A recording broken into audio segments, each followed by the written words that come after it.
I'll just reiterate your answer to the question of the TIA and move on to, yeah. No, we don't need. We got meetings. I mean, maybe on the TIA, just, Oh, yeah, I'll just mention it, yeah. Streaming's more of There'll be a, more chances for you to shine tonight, Brent. Blog.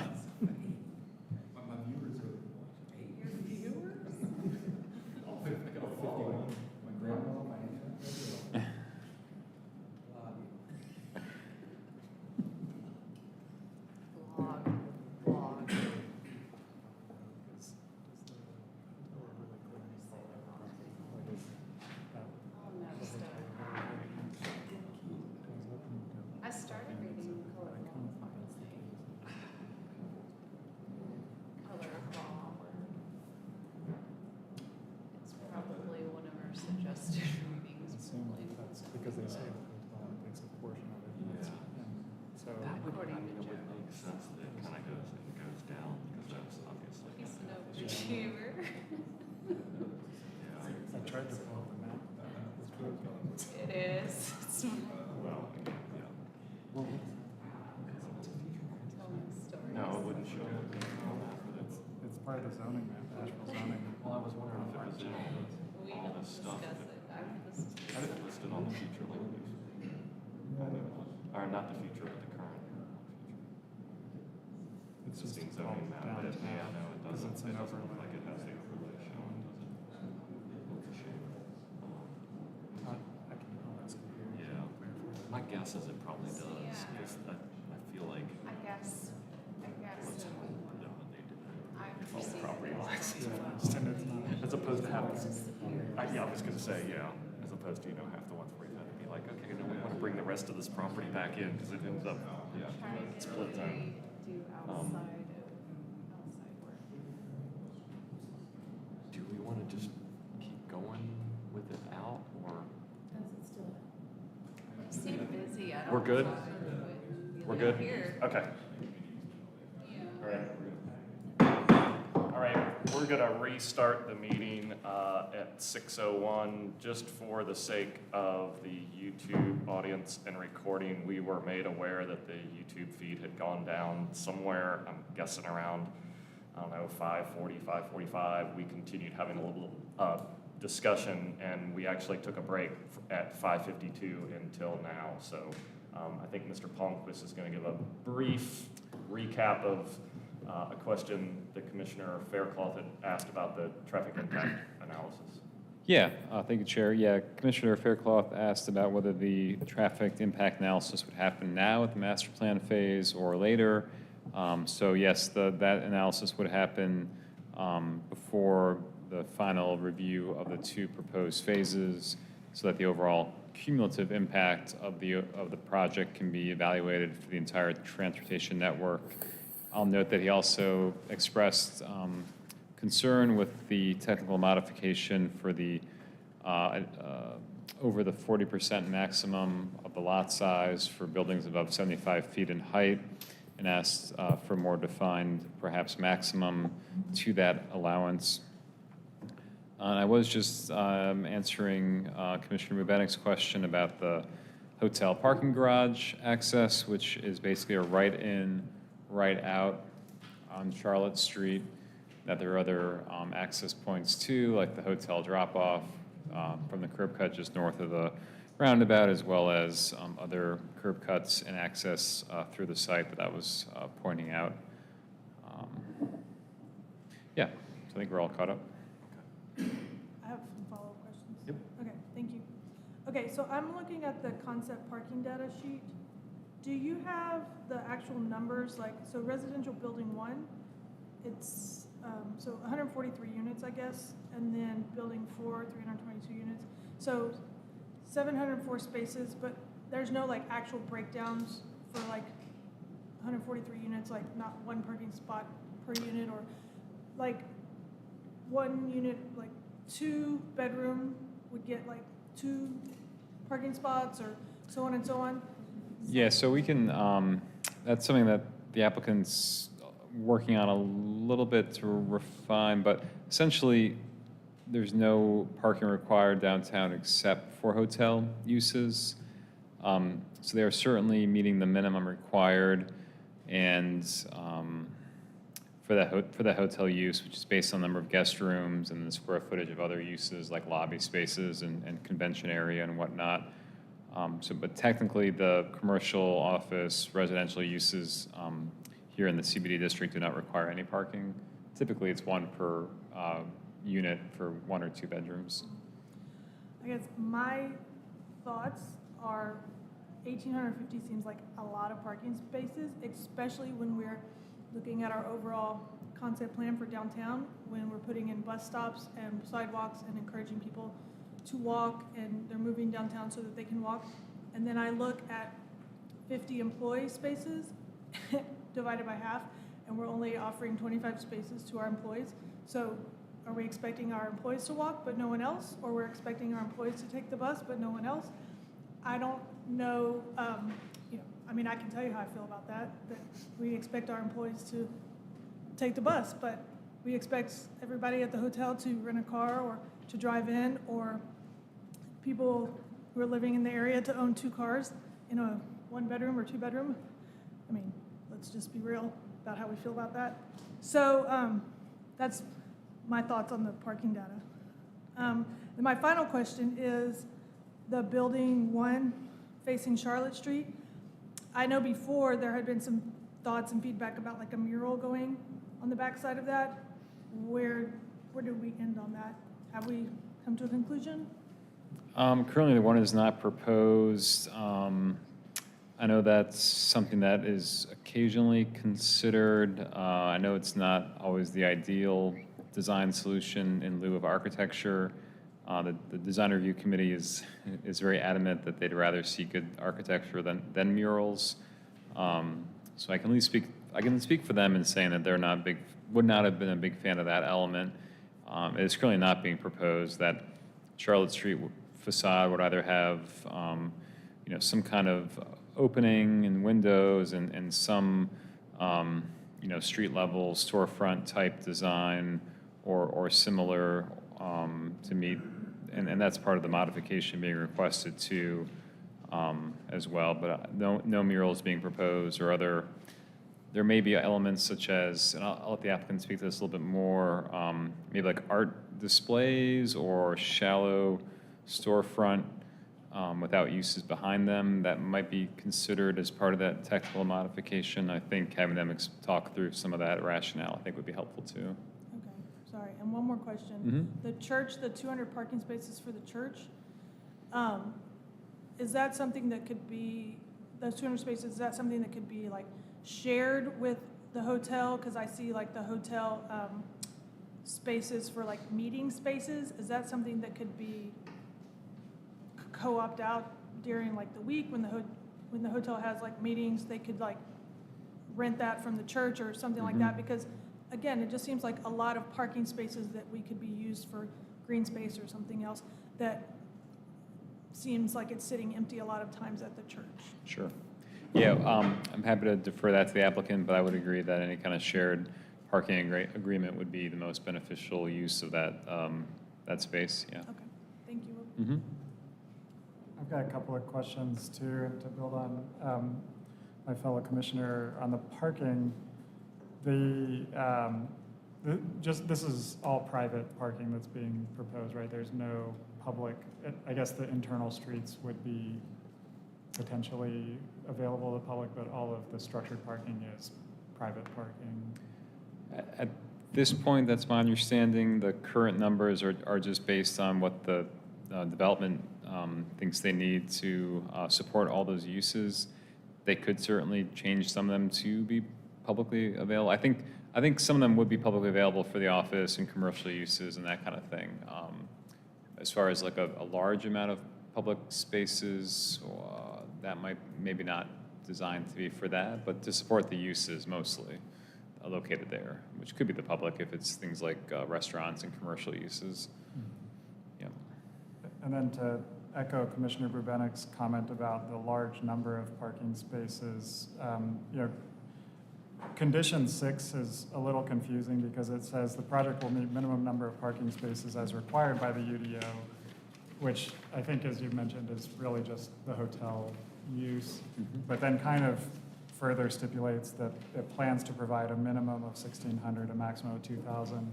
The minimum required by the UDO would be far less than 1,600. Yep. Right, so I wonder if the wording, plans to is a little misleading when maybe, the minimum should be whatever the UDO requires, in my opinion. Sure.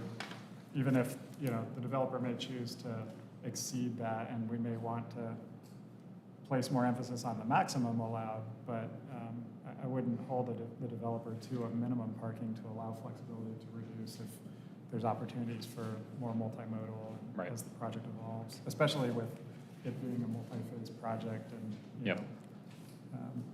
Sure. so that's one comment. Another question I had is regarding the traffic impact analysis and Central Avenue.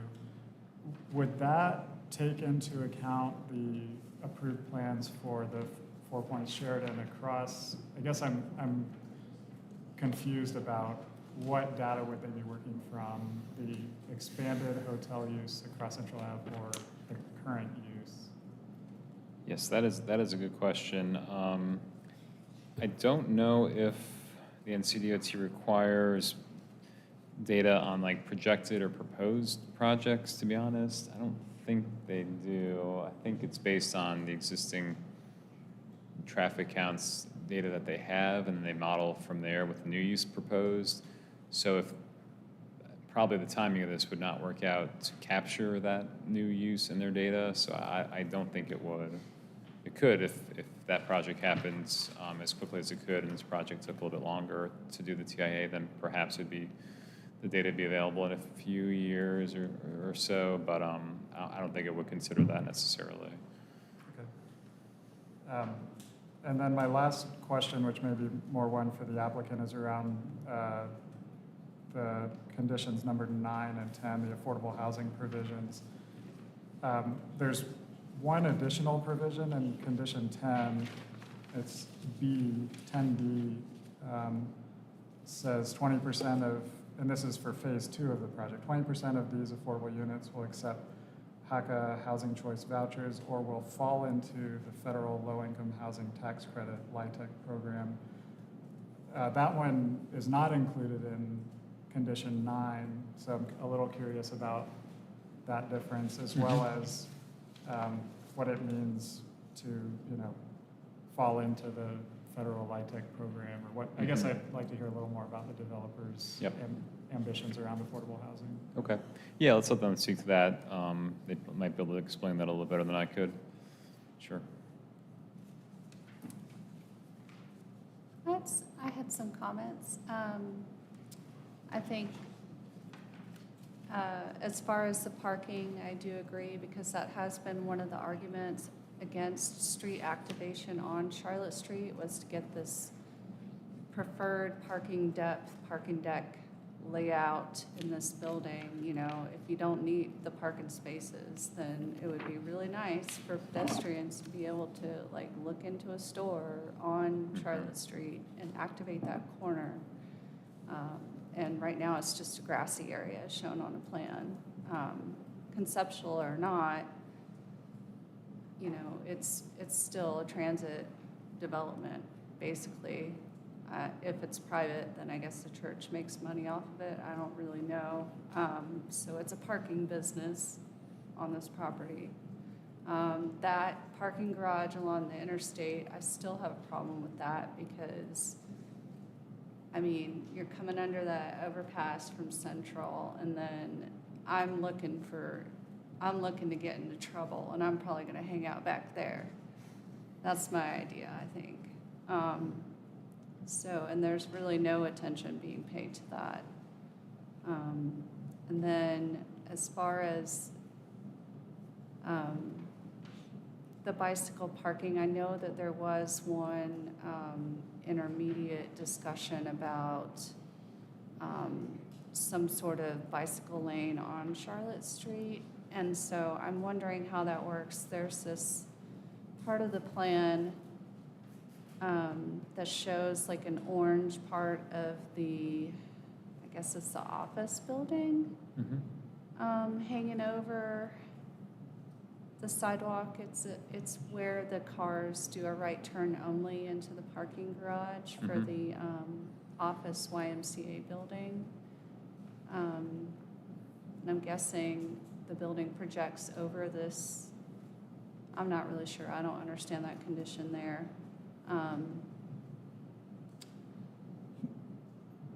And then I'm wondering about the stormwater. I know the design review comment was to use these alternative stormwater methods in lieu of the underground, and that's not necessarily what the condition says. It just says try and do these other things. So I'm wondering, since the plans still show underground stormwater, if there's any modifications that will be presented on the final plan. And then also I wanted to ask again about condition 20, the maximum wall. I just wanted clarification. I mean, the maximum horizontal wall dimensions, does that mean overall, or is that without an interruption? Because I know that's been something we've talked about on other projects. And Yeah, I think essentially it would be, I mean, if you had, I guess the way to explain it is if you had like two towers that were above 75 feet in height, but they weren't connected, and they each were less than 145 feet, they'd be compliant. I think it's when you have a single structure that you can measure uninterrupted above 75 feet in height. so it's not by like having entrances or stairwells or indentations or something to break up the facade. This is just the actual. Yeah, this is very rough massing. Okay. And it's only the portion above 75 feet, so on lower stories, you're able, by the code, to do a larger building longer than 145 feet. It's only that limit kicks in when you have stories that are above 75 feet in height. Yeah. So I guess going back to the parking deck along the interstate, what sort of measures will be in place to deter crime and houseless housing back there? Yeah, we have not spoken about that explicitly, but I think, yeah, incorporating some kind of CPTED, so crime prevention through environmental design, would be a pretty important component of that. So I would defer to the applicant to speak through that a little bit more, but those are excellent points. Yep. I've just got a couple, and most of them are clarifications that Commissioner Bubenik and Barton have already brought up. Just to be certain, because I don't see it specifically worded that way, out of the parking deck, so to get into the parking deck from Charlotte Street, it is a right turn in only, right turn out only. There is no left turn out of the parking deck onto Charlotte Street, correct? I think that's the That's assumed the design. assumption? Yeah, at Okay, this 'cause point, it's not yeah. explicitly It's not. shown or No. stated. And then the same applies for Oak Street. It seems that way, but I can't find anywhere that's explicitly stated. Definitely on Charlotte Street, I think I would want to see that explicitly stated as a condition. Sure. On Oak Street, I think it makes sense as well for that. Yep. And I'm trying to remember, I know we had, at our retreat, Chris Cairns came and we talked about TIAs. I'm trying to remember, I think if the project has been approved, they do modeling. In other words, they can't get the data, but they model and say, okay. So I'm also trying to remember if that project had a TIA.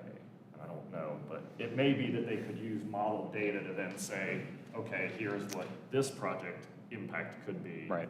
Because I know we've had multiple discussions over that for the years of like, well, okay, Yep. if we're approving another project on here and we've already approved in the last 2 years, 3 more. Right, and the cumulative impact will Exactly, be, it's that cumulative, Yes. exactly, and Yep. how does that get at least modeled into Right. future, even if you can't actually record Right. or have recorded data. Yeah, it would make a lot of sense to do it that way. I remember that discussion too, I just can't recall the exact. Yeah, and that's what I details. don't have my notes handy to be able to pull that up, Yeah. but I think it was something along that, to that effect, is that at least it could get modeled data, Mhm. which again is, you know, Right. something better Right. than saying, no, there's Yeah. nothing coming from that, so. All right, why don't we go ahead? Can I just comment on what you Yeah, said? sure. So just looking at building one, and the YMCA has 348 proposed spaces in building one. And then, let's say, there's 143 units, so let's say 100 spaces residential, and then let's say 75 more spaces. You're almost looking at 500 spaces in building one, and you take a right out of building one, and it's gonna get backed up Yeah. automatically coming from Charlotte Street on that light. And Yeah. then you're going to get stuck in there. So, I mean, the parking situation is already a nightmare just sitting here talking about it. I mean, you're just gonna be like winded around up there and you're never gonna get out. And part of going to the gym is like not taking a car. So it's the parking situation, it's a nightmare. Yeah, I think that's part of what the TIA would hope to illuminate is if there are major impacts or, yeah, You add in a downtown after Like 5 timing. and a tourist game, Yeah. and you're not going anywhere. yeah.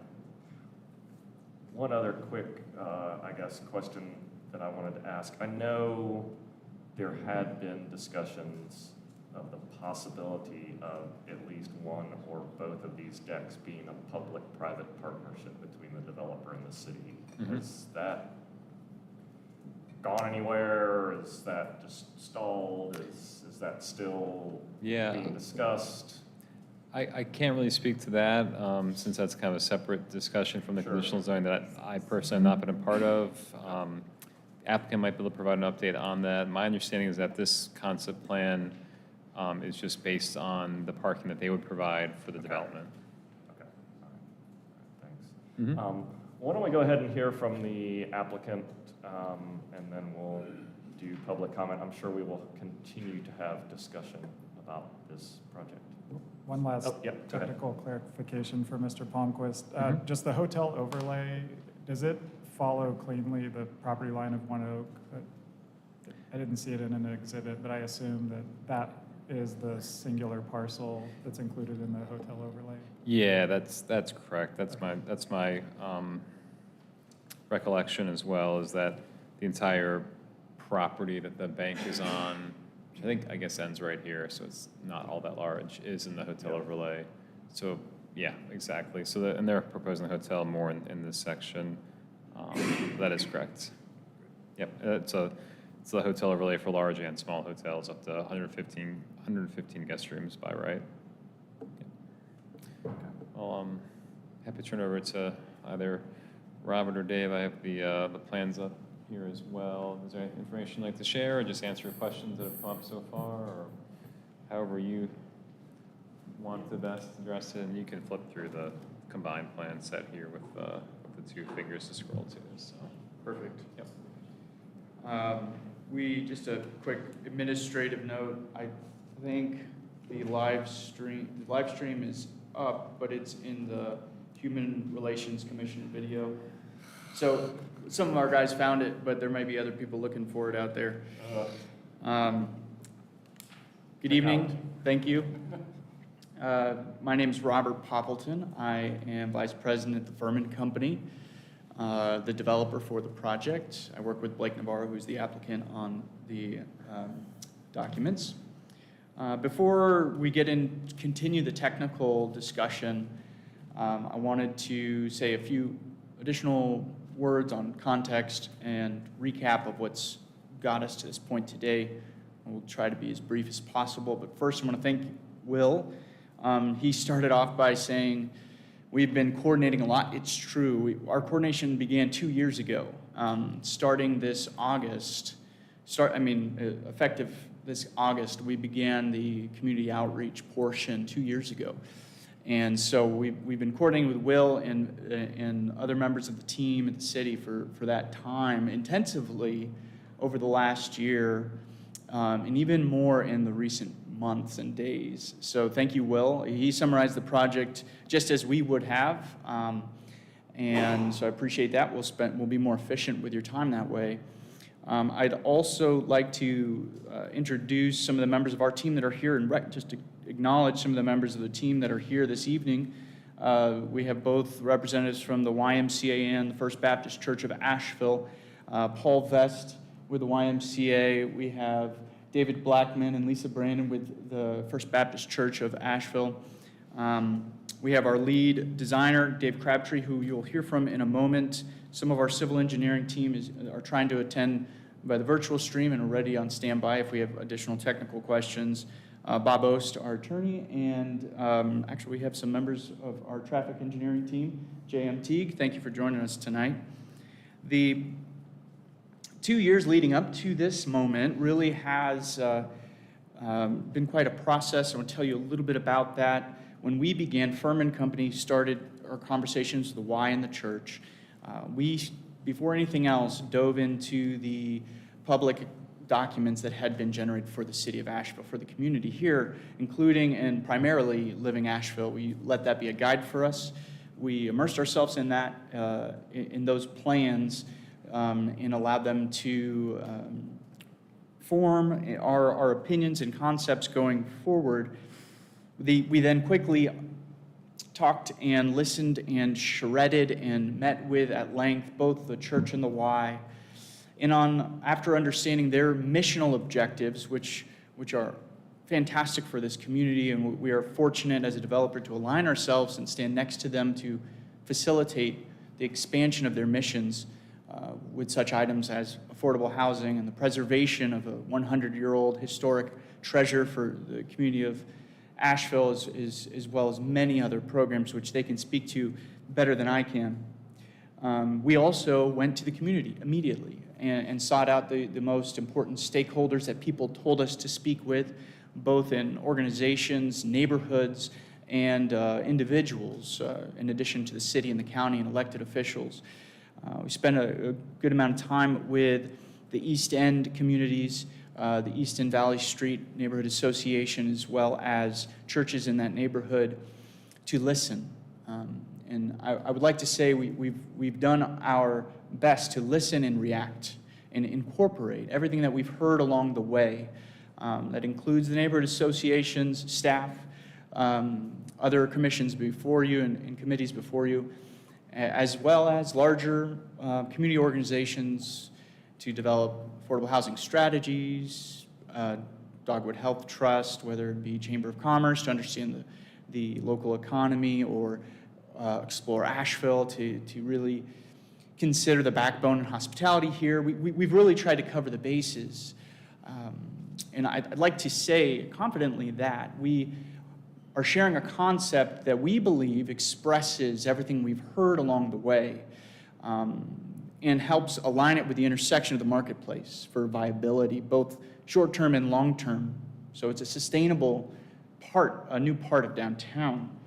And I think given its magnitude, the project scale, working with staff early on, they developed a structure that we can be successful in as a project team to evaluate in basically two parts, what we're doing now in the conditional zoning and what lies ahead of us in the level 2 review for each individual project within the master plan. So in carrying that out, what I think we are summarizing today is really the collective effort of the community, of course our project champions in the church and the Y, but also reacting, as Will summarized, to all the various feedback we've received.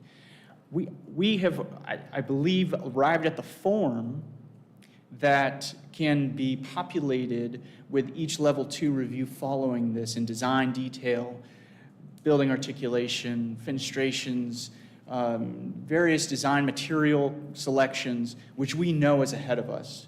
We've had a substantial investment to get to this point, but that is going to go up significantly from here forward. So I would again, thank staff for their comments and support, but also respectfully request that we can vote tonight, that you can vote tonight in support of approval with conditions. The spirit of collaboration we've shown along the way and being able to incorporate the feedback we received, we're going to continue that. I hope we've proven that, but we will continue that going forward. We have lots to unpack together, but I do think that the form has been well established at this point for at least to make that request of you this evening. So I'm going to step aside. Of course, we'll answer the many questions that you started asking that maybe the applicant can address more appropriately, and I will invite Dave Crabtree also to come up to help answer technical questions as needed. Before I go on, any questions? Okay. The one thing I think is important to note, and it was asked about parking. A lot of conversation about parking so far. Dave can fill in the specific numbers, and I believe the numbers and analysis referenced, but it is in the application documents. The parking is intended and is going as a public parking garage. There will be reserved parking as many of the garages operate that are public garages in town to support the daily needs of the hotel, which by the way is a full service, intended to be a full service hotel featuring conferencing space, unlike we have today in downtown Asheville. So we believe that's going to be a very good community amenity and asset for economic development and beyond. But there will be certain parking spaces that are going to be reserved, but the design of the garage's capacities are intended to meet both reserved usage and public usage and off hours in a shared matrix, shared use matrix. I forget the ratio, but it was a conservative ratio used to design the total capacities of that. So those garages are dependent on a public-private partnership that is parallel to this effort, and that will, more details would be available on that in the coming months. But I wanted to make sure to at least discuss that and address that issue. I'm sure there were other items. Let me check my notes that I picked up in discussion here.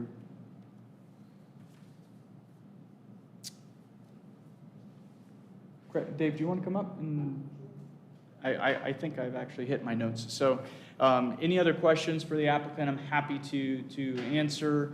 And I think we can provide some additional design commentary on what's been discussed tonight so far and any additional questions you may have. Thank you very much. Thank you. Thank you.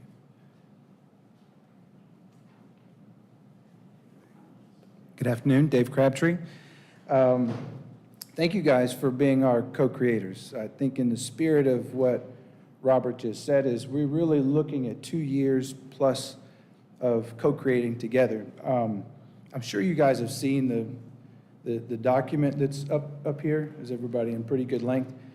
In some ways, I think it's going to answer a lot of your questions, but I'll point them out because it's a thick document, and I get it. That's kind of why we've gone through. I've lost track, 7, 8, 9 meetings, sub-meetings, informal meetings, workshops. In the spirit of co-collaborating, we've brought our 3D models to the table in open forums and, spun them around, brought people into them, made modifications along the way. And so we, as Robert said, would continue to do that. What I wanted to kind of put forward, and I want to get first to some of your questions, and if I can, let's see here. It's always fun driving somebody else's computer. It's like 2 fingers to scroll up and down. Scroll, there it goes. In part, in the spirit of co-creating, what you see up there is one of the many design charrettes. So the master plan you see today, I would love to take credit for. I just happen to be the vessel in the team that put it on page. We went through and physically built models in person together. And so the massings that you see were a result of in situ. We brought little clay pieces for people to cut up and stack different things, vision sessions. These were multi-day sessions with, lots of folks from both the church and the Y. And what resulted was, when what you see on some of these is some of the massing pieces where people were moving things around, and the idea of essentially what we called the mountain in the valley. And maybe not the most spiritual words here, but usually basically putting the taller ends and framing a gateway from the two respective neighborhoods, then framing the church and scaling that down towards the middle. What that does, and it worked nicely because A, it respects the church, B, it frames the views towards the mountain, frames the city from the mountains as you're approaching. There is, a more usable footprint at those two sites, at the sort of, we'll call them the bookends, if you will, particularly what hotels are looking for. Those footprints aren't too dissimilar, that you have plenty of buildings here, some at 75 foot, but certainly below 75 foot, some just above 75 foot that are at 220, 240, 260, and these aren't out of bounds sort of footprints. They're very common actually for all cities, in particularly modest scale cities like Greenville and yourself that are very livable, lots of light and air and view, still respecting their community. That's the sort of been the sort of philosophy of the mountain and the valley, scaling down. I'll try to do my best to answer just some of your questions. But first, I kind of wanted to say, at the last several meetings, in the spirit of things, we've adopted and adapted and modified, and gladly, in the spirit of co-creation. So our hope today is, again, as accumulation of that. We expect that to move forward. Has been, we agree, we have to have an active pedestrian experience. In the latest conditions, we've noted the 75%, only 50% is required at hotels, and we agree with that. And so that's been there, and that sort of, if you look at the last DRC approval, it said, hey, approve with conditions, we checked that box. If you look at the sidewalk sections and the request by the DRC and others to have increased widths beyond, we've done that, and we've also included things, while still decreasing our footprint some where needed, and it took us some back and forth, the cycle tracks. And so those are now all in place. So again, those were things that we've done and are then memorialized into this recent document. Do we need to fine tune some of the language? Certainly, but I think the spirit is there. We've talked about, prioritizing residential in the first phase, and in good faith, we've shifted from office in that first phase to residential in that first phase. We've adopted the 80% AMI that was requested, and that's sort of been memorialized. And again, you were looking at some of the language, and that's when we can kind of fine tune some things. We have adjusted massings in the past, and have stepped these back and moved these, in different ways. And so we have made those adjustments. So in good spirit of things that we anticipate after the several months of kind of making those adjustments, that the general massing intent, these are respectively just simple boxes. We don't anticipate long blank walls. So for example, in the document, you'll see anything above 75 foot is noted as articulate facades above 75 foot. I think we use the word articulate and animate. Could we find additional language to put there to ensure that it's not a long blank wall? Very similar to what's at the pedestrian scale. The code already has that covered, right? The code does say at least 40% will be fenestration up above. I've seen, for example, 4 Points, for example, has extraordinarily long walls on it. And it's one solid building, but they articulate it, and they've made some carves or added balconies. Those are all the similar types of things we expect DRC in us to be in future architects. I may not be the architect I will not be the architect for all of these buildings, and shouldn't be, right?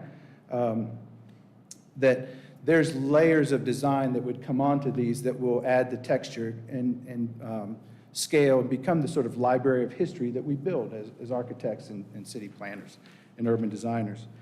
So in the spirit of that, we're kind of going through and looking at it. At each of our encounters, we've kind of adjusted, and this is a culmination of today. Now, to some of the questions you had today, and there was some of them, and there's probably a good reason why we would want conditions today, not just flat-out approval. On Central, for example, if I can find it in here, I'm getting used to driving. If I can get to just a master plan.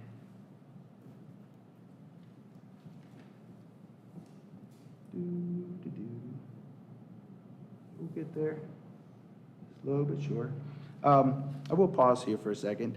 And again, it gets into some of the questions of your 40%. So I'll skip around, I'll get back to 40, to that, the deal on Central. The allowable area noted in blue could be 265 foot tall. We're not doing that, right? What we've said is, you know, and the allowable area in green could be 145 foot tall. What we have done is said, you know, back to the sort of mountain in the valley, is define the bookends as the 265-foot zone is a self-imposed deal. The green is still 145. The yellow is a no-fly zone. That is a respect zone that's been negotiated with the church and the YMCA to say, let's not build anything any closer than this, and that created where we've carved away buildings to sort of frame the views and vistas of the steeple from various angles, and those yellow zones help that. They're actually broader than that, but those are the agreed-upon sort of no-build zones. The 40%, we're using approximately 22% of area above 75%. If you look at a 10-acre site and you call that 435,560, I think if my memory, I know we're 43,560 times 10 acres, so yeah, 435,000 square foot. Could be above 75 foot. Now, this site, you'd say, well, that's, because part of why we put it on there is not that we're trying to exceed it and everywhere, we're trying to work that out with you guys of just like, well, what is it? Because we don't really have a bunch of small parcels, right? And so currently what's used is about 100,000 square foot is going above 75 foot, which is around 22 to 23%. So we're far below the 40%, which is, and I'll use the word loosely, tradable density. Of what the spirit of what we're trying to do with the bookend buildings being more functional footprint is put the density where it can be used by folks that want it, the hotel and a residential group, and then keep it more modest, particularly as you get closer, and have a more boutique-y sort of scaled down vibe at the interior streets, the vias are what we call them. If you used 40%, it would be upwards of 180,000 square foot. Now, the other thing that we've noted is no substantial changes without going back to council. So while we've given max and minimums, there's another layer of protection for everybody that we can't just pile on all of a sudden building 3 becomes a 265-foot tower, because we've already said, A, there's a height limit there, self-imposed, and B, that we've said max and mins of square footages. So there's, you know, in some ways, is there a balloon that can squeeze? And you're kind of, if the hotel went down a couple of floors and I guess, you know, could we add a little bit to one building versus the other? But if they were substantially different, then it would trigger us coming back to council. So that was kind of a safety guard that we were all putting in for ourselves. In part, that was also put in place to help us. We are some of the exceeding lengths beyond 145 foot. The challenge in that, it's really simple math. When these buildings will most likely be steel or post-tension concrete, and when you're going up that high and going up that tall, and you're building elevators, and you're building shear walls, and you're building foundations and all that, the math won't work. It's that you really need a decent-sized footprint to go up to those heights. And so in the spirit of that, that's where we're trying to find other, you know, back to building less than the 40% that were there. We put that 40% in there because, again, like, we don't have property lines. And there's one big giant, well, there are a couple of property lines, but they're much bigger than what you're used to seeing. In terms of the maximum lengths, particularly those in buildings are brought in. They're not using the full lengths of the site. So we have specifically, and noted in the PDF, defined corners, and so in the spirit of sidestepping, we have sort of pulled them away from the street at Charlotte, pulled them at Charlotte and College, and pulled them away from the corner at College and Oak. Now, one of the comments we could imagine, we have 220 foot of elevation of the hotel. Well, I could imagine the DRC in the future saying, well, hey, what would happen if we shifted that more towards College and in Charlotte, because that intersection is redesigned now and we can shift it. Well, it's not like we get to lengthen the building, but things, it's sort of shiftable is our imagination. So just kind of giving you a sense of how we played through some of these things. The building, which would be, let me scroll down here. So again, building 1, for example, that is tearing down. And the top 2 floors we're just exceeding 75 foot. It's 85-foot tall building, and that's going to be limited residential. We have shared with you another option if it went to be office, and it went up a little bit taller because they're taller floor-to-floor heights. So in that case, we would be trading density in terms of, we wouldn't be, if we might have less residential and more office, but the heights really aren't intended to change substantially. On Central, the one thing that we would point out there is that those buildings have been, the idea with the, we'll talk about sidewalks because that one ties into there. We walked around the site in a series of workshops and figured out where we could get cycle tracks and wider sidewalks, particularly along Charlotte Street and along College. The Central, we have agreed to shift the building back 10 feet. So there's a 20-foot section, so that really wouldn't be, it's sort of an omission that we hadn't even picked up yet with Will. It's in the details here, but like in Will's presentation, it says, well, we're asking for a side step back of 5 feet in lieu of the 10-foot. But in fact, what we're saying is we're gonna take the whole building and move it back 10 foot onto our property and essentially create an access agreement for sidewalks of a pretty substantial amount for city and public use. So those things, we feel like that was a critical one. And that was worked out. We've given up sort of private area, buildable area to allow for those sidewalks along Woodfin, Oak, Charlotte, College, in all cases. So in that case, the developers and Furman is trying to act in good faith. So there's a little bit more of a clarity of question.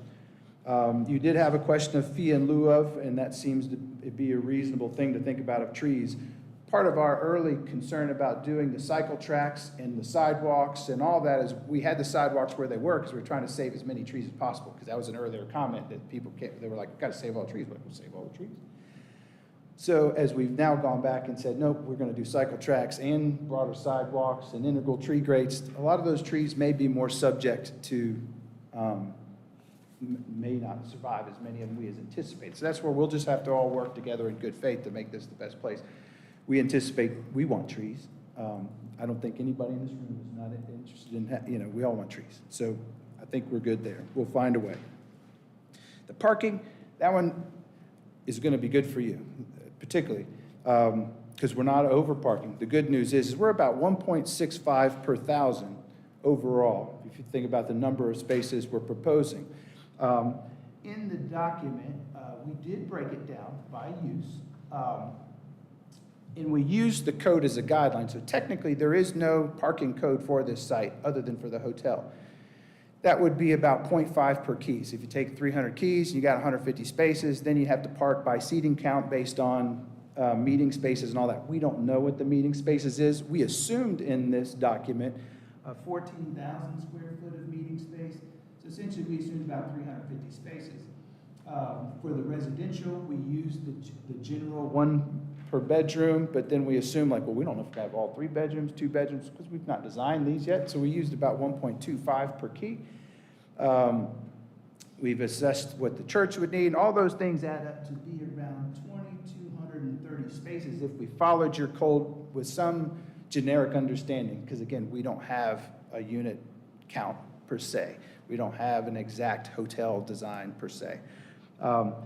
What we've suggested is we're around a 20% shared parking, so I think you had an idea of like, well, is some of this shared? The idea is yes, we don't want to build 2,230 spaces. Most urban codes now are somewhere about 1 per thousand if you're in a city of Charlotte or other sort of larger municipalities. So the 1.5 per key or 1.5 per thousand, 1.6 that we're at is a kind of a what I would say modern code is for cities that aren't trying to overpark. So I think we're within that range. And then we reduce that further to then take into account sharing, up to 20 to 30%. So if we shared 30%, we'd be around 1,600 spaces, and we shared 20%, we're around 1,784. What we have currently is about 1,850. But what we also know is once we start designing those parking decks, and then we take the 2 foot off that we just took, because we hadn't gone back and redesigned that, and the other 4 foot that came off the other facade, and we've shortened some other things, we're gonna lose another series of spaces. When we add in, a precise count of ADA spaces and back of house and all those things, that 1,850 will probably come down. That's why we gave it a range. Long story, slightly longer, is we conservatively park on the good side of not overparking and still being viable. And then the thought is these are sort of a park and ride opportunity for future we imagine people coming here, dining, playing, working, going to churches and walking to other parts of the city and coming back and forth. We've accommodated the parking and bus stops, at the perimeter. That's also enumerated in some of our street sections. Forthcoming would be diagrams. We couldn't draw those diagrams because literally we were working out all those details through this week. So we can provide street section diagrams, and those sort of things would be the sort of forthcoming conditions, if you will, that we've already agreed to.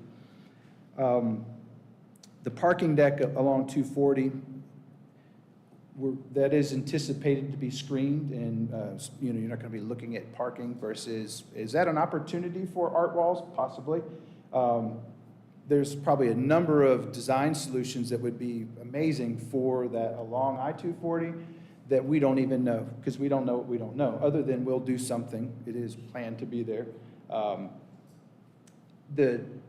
do think it needs to be well lit. Part of it's pulled off of the property line because you do have to have room for hose pools and things like that. You got to imagine fire trucks can pull up and they can pull 250 foot of hose in any direction, so you can't, there's some of that space is left over for that. The green stormwater, we did also agree to figure different ways, whether we've given a substantial amount of space in part of good faith of framing the church, right? So these are areas of green open space. That's not necessarily green infrastructure, but those would be places where rain gardens and things like that have been discussed by other council and committee members. And we'll find some places to integrate into green stormwater infrastructure. I think those were some of the main, the very simple one. The curb cut over on Charlotte is intended to be a right in, right out. Nobody's going to let us cut across 10 lanes of traffic and take a left turn out of there. So that is definitely right in, right out. We have 2 means of egress planned. And so when you're, the idea being we have roughly 700 cars in there, 350 cars in any one direction, but everybody's not leaving all at one time. This isn't a concert venue. This is a type of thing where it ebbs and flows. There's technically 3 means of egress, but the other is, part of back of house that's closer to the corner here. We had considered having additional means of egress out there, but you can't, because it's in terms of proximity in this long sweeping arc, you can't have a ingress egress on that because of the way the DOT right-of-way is designed right now. So that's, again, and the other reason is we were asked early on to define this corner and design it, sort of close it in. While that does have some back of house uses, there is some meeting space there. There's also below grade stuff that kind of slightly daylights because the way the grade works.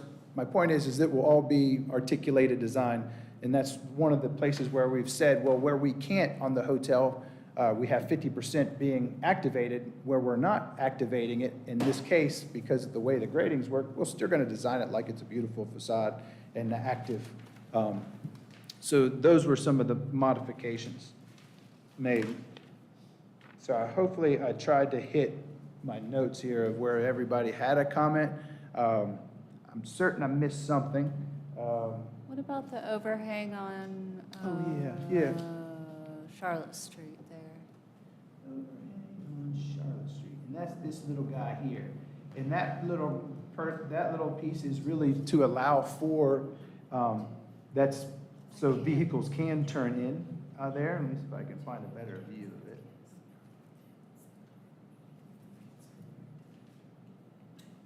So that is the sort of ingress right in and then sort of right out.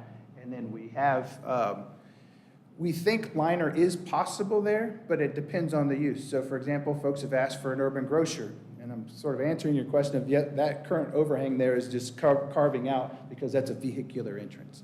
And so it's really we're also trying to step away the corner, so you start to have some sense of entry when you think about turning into what we've called, we won't formally call it Fellowship Boulevard, but, you know, it's a massing attempt of what's showing a defined corner.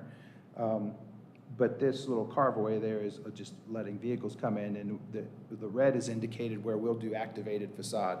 If there are circumstances where we have at least 15 foot available, but if we do a grocer, and we were in great detail, showed this in some of the workshops, their back of house is larger and deeper, and then all of a sudden, we don't have the 15 foot, and so we would need to do art walls or what have you. And I promise you, if it's a grocer, they're trying to have a good face on Charlotte as well, so we would be doing something of civic value there.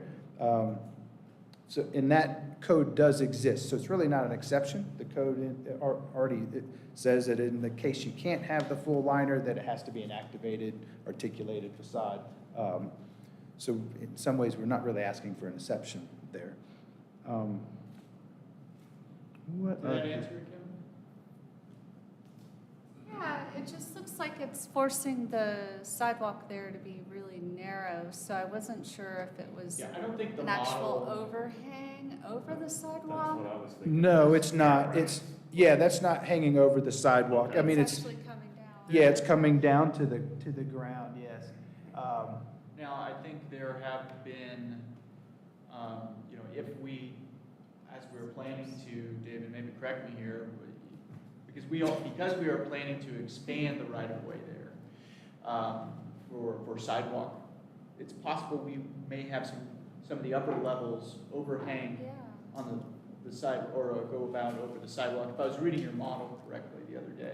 Well, no, if we were looking at doing the 20-something foot that was initially proposed there, that was a discussion point of like, well, could we suck in the ground floor in this, because the upper portion in orange, if you will, our parking deck ramps right now are at about 158 foot, which puts us at like a 6.75% slope, which is maximum before people's doors start swinging open, and it doesn't meet probable good standards, essentially.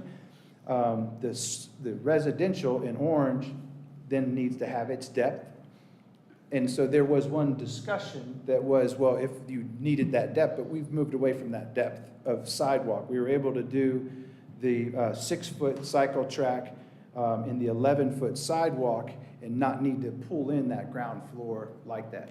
So it's moved in like a 2-foot now. So yeah, I mean, it's possible that there's some differential between up and above, but it's not like this giant recessed space of you know, non-activated darkness. It was, so that might have came out in one of the workshops. Yeah, but I just thought we didn't saw a end draft up. that had that more exaggerated in workshop. And we While you continue, at some Dave, point, I want to actually, comment on the affordable housing question, just to add a little bit of context. yeah, okay. For that, because it was asked earlier, especially the distinction between the language and the project conditions for phase 1 versus phase 2. The affordable housing broad goal is to deliver meaningful housing at a variety of affordability points using area median income. For phase 1, the intent is to target a middle income project. So phase 1, because of construction types and limited developable area, workforce housing or middle income housing with area median incomes starting or at 80% area median income all the way up to 120%.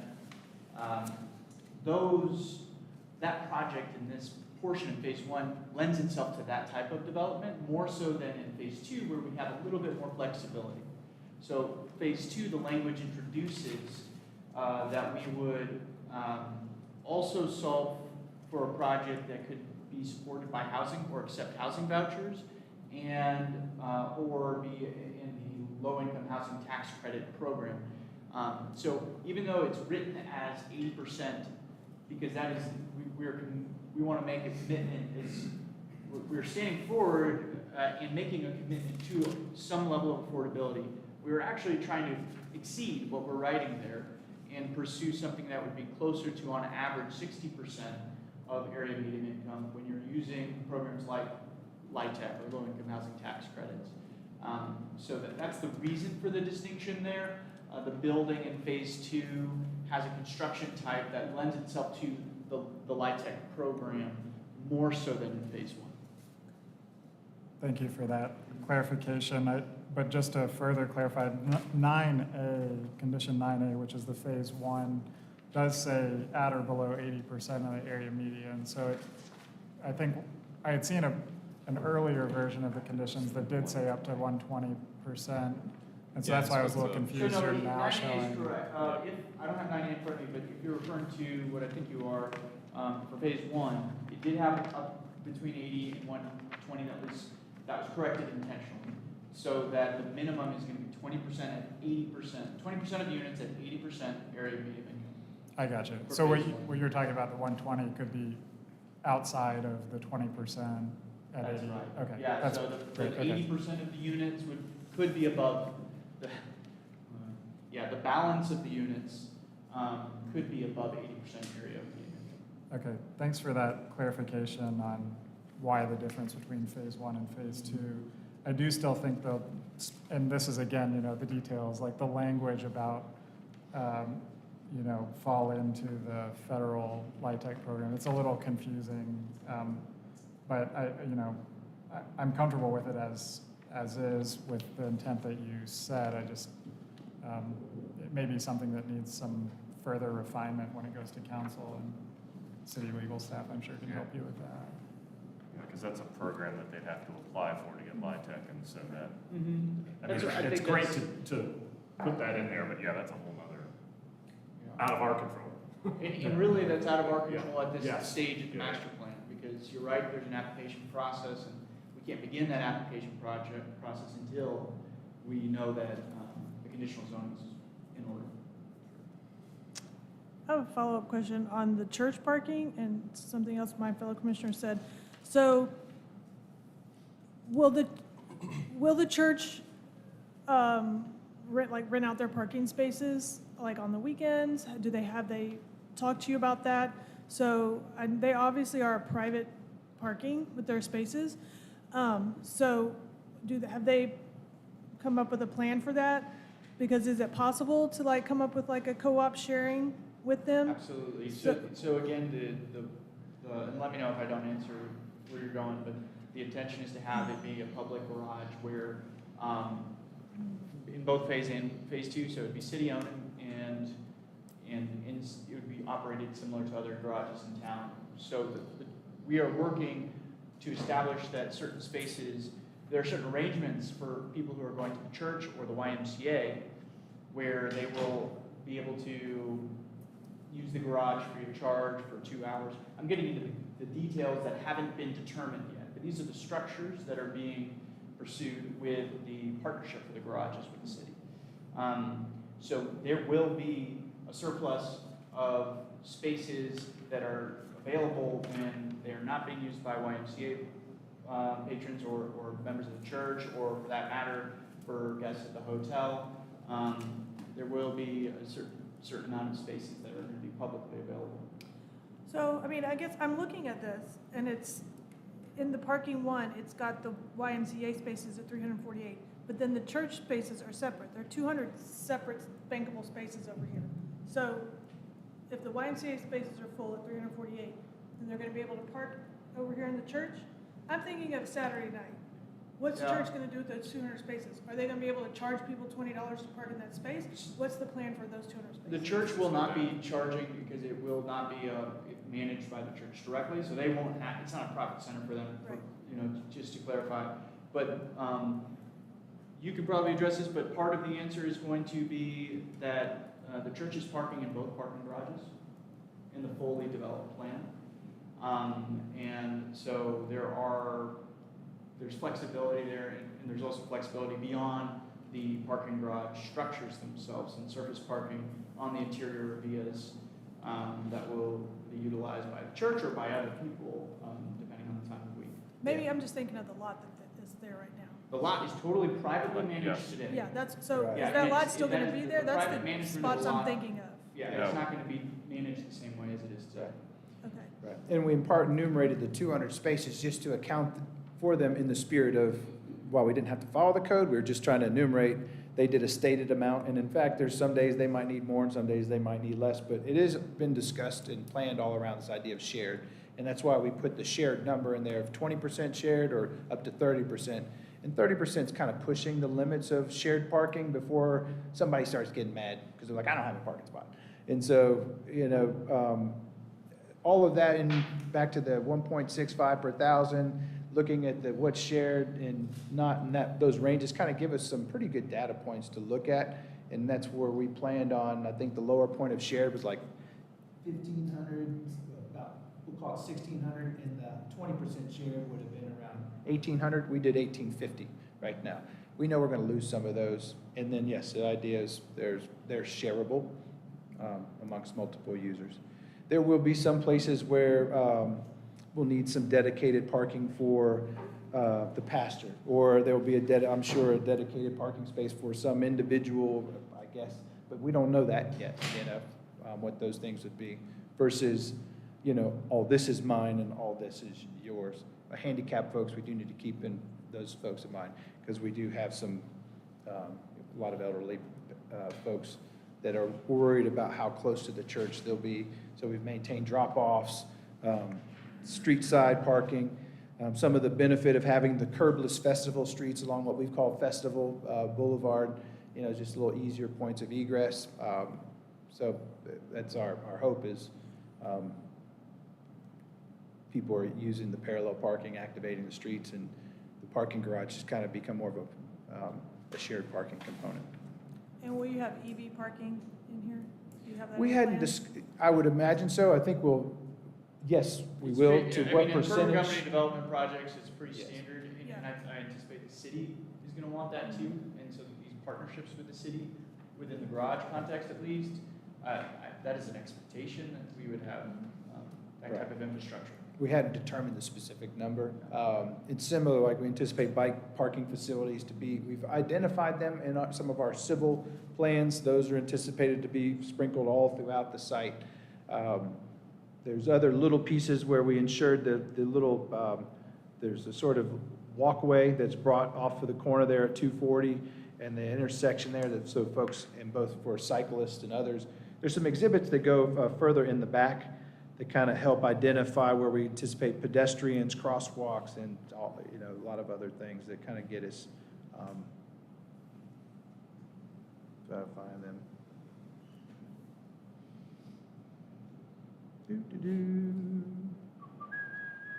Just knowing that we need to do public comment, are there any specific questions for the development team right now before we do that? Yeah, I got one quick one again. Thank you very much for answering comments and stuff. Knowing, I'm kind of going back to that 40% plate height at 75, or plate area at 75 feet in height. Knowing that we're at 22% and the current shown model is great, that alleviates a lot of my fears. However, in that case, could we then strike that? Because you have, where you're at now, you have the ability to almost double massing of both of those tall buildings and just get up to that 40%. Why do we need to allow? And that may be a good comment to work that out. Like I think there are probably a couple of places in there where I pointed out, like the current request of the step back at Central, where that's a duplicative thing that we don't really need anymore because we've changed the sidewalk.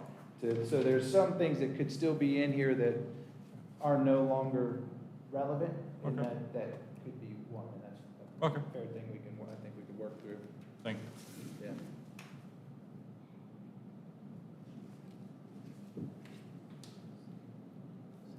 Anything else right now? Okay. Thanks. I'm sure we'll have more questions, discussion, but yeah, I did want to go ahead and open for public comments. We kind of get that at least off the plate. So we will open for public comment at 7:08. Anyone? Yes, yeah, please come up to the mic, just state your name.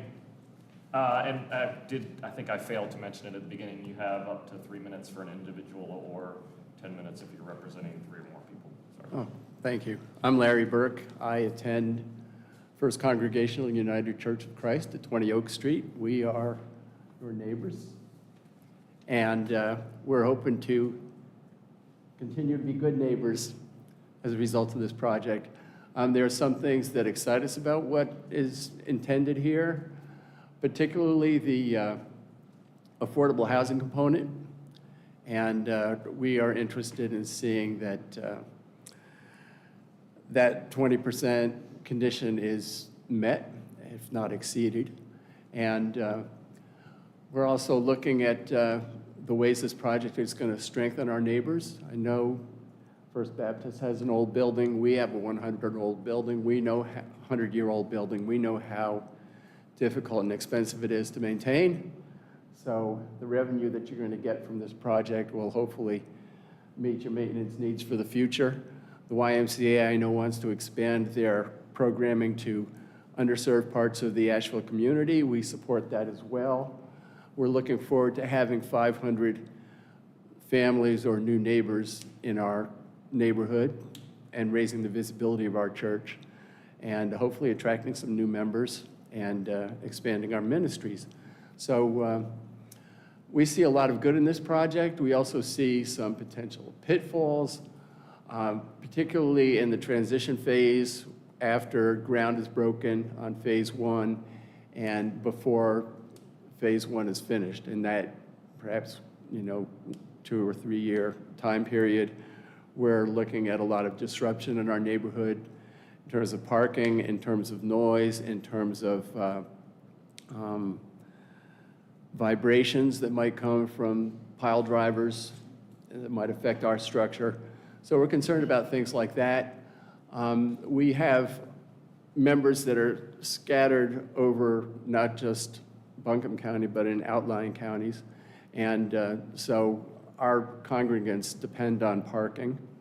And in the short run, when we are going to see First Baptist lose about 160 or so spaces at the One Oak Plaza property, their congregants are going to have to park somewhere else, and we're going to be jousting for elbow room, I think, in that time period. I understand that you want to build a parking structure in phase 1 first and get that operational, and then hopefully alleviate the parking problem that would exist in the interim. So if that's the case, I support that. But in the long run, we're concerned about growing our congregation, and we're going to need more parking ourselves. We currently park on the street. We have about 18 spaces behind our building. We also park in the county building that is to the south of us in their parking lot on Sundays when nobody's there. We host 12-step programs and nonprofits, concerts and other performances, and public meetings in our space. And so we need parking not just on Sundays, but throughout the week. So those are the concerns that I had, and I just wanted to bring them to you. But in general, I personally support this project. I think it's going to be a great thing for the neighborhood. I think it's going to be great for First Baptist and the Y, and indirectly for us. So, thank you. Thank you. Thank you. Thank you. Anyone else for public comment? We will close for public comment at 7:12. Who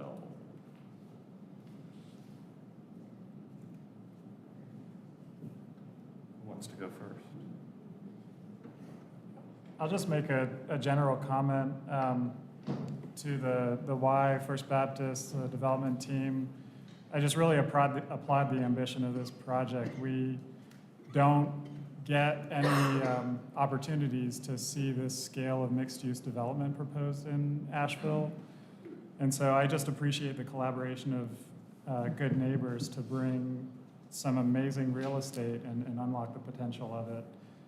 I think, you know, while we may, like the development team has suggested, need to iron out some of the fine detail, and that will come in the individual proposals for the buildings. I think the broad strokes of the proposal are really ambitious. Project Aspire is the right name for this project. It is an aspiration for our community, and I just appreciate the collaboration. It's very unique to see something like this come to us.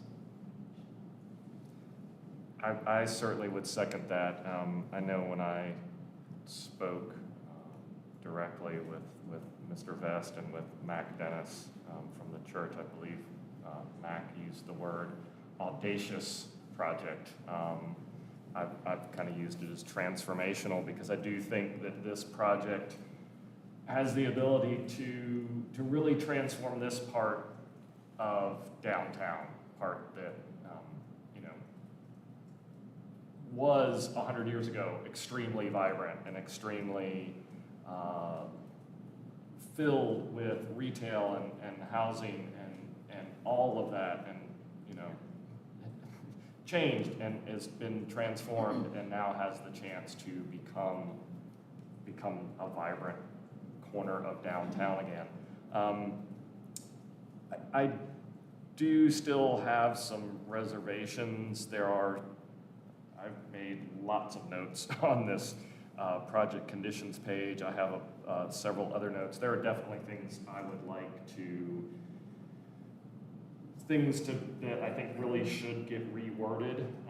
There are some other things in here that I would like to see either conditions changed or modified or perhaps added.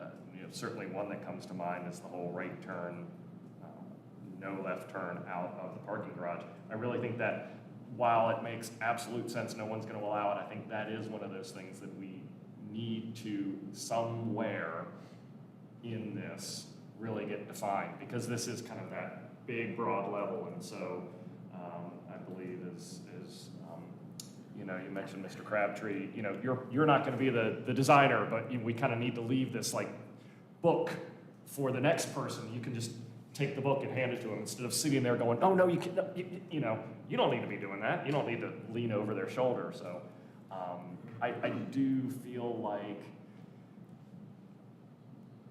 and we were talking about this in the pre-meeting, I'm not sure in the 5.5 years that I recall staff recommending continuance, and I think in this case it's good. Also knowing that we've only got barely 2 weeks before the next meeting, I just think it would be, a lot of times we sit here for another 30 minutes and go through, okay, well what about on number 10, can we change that to that? Yes, we could certainly do that. I think we might be here for a couple of hours though, as opposed to maybe, and I'm gonna throw this out here, I'm not saying we shouldn't have that discussion, but maybe what it is each one of us sends an email to Will and the project team and says, here, obviously not breaking public rules with that, but says, here are the things we would like to adjust so that we can get this set of conditions dialed in before the next meeting so that it can be that kind of, all right, we hear it, we go into, that got changed, and it's kind of a quick and easy process.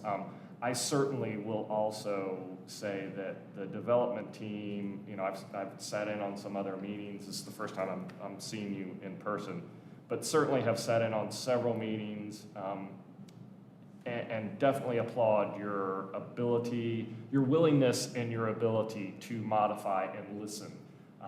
I brought up back in February maybe, hey, would you all be willing to have an informal review with multimodal? That's, again, in 5.5 years, that has never happened.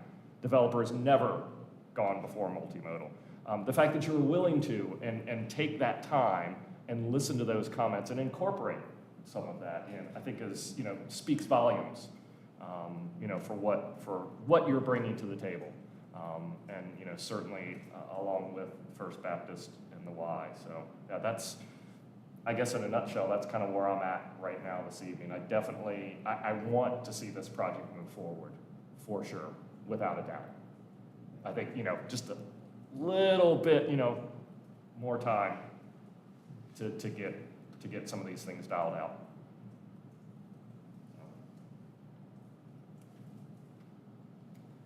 Open for other comments, I'm saying I suggestions. agree with Archibald's comments. Yeah. And so I will say that continuance obviously is based on the applicant's, approval of that. It is kind of that, if you would like us to take a vote, that's fine, but if you're willing to continue it, and I would say, if that time, it literally is 2 weeks, isn't it? Yes, 2 weeks. Seems reasonable, but I also don't want to impose anything onto staff. The council meeting is the 22nd, right? Does that give enough? I don't know what time frame the developer was looking at, if they were hoping to get approval this time, go to council on the 22nd or not. Again, we have had mid-month meetings before. Hopefully I won't be here.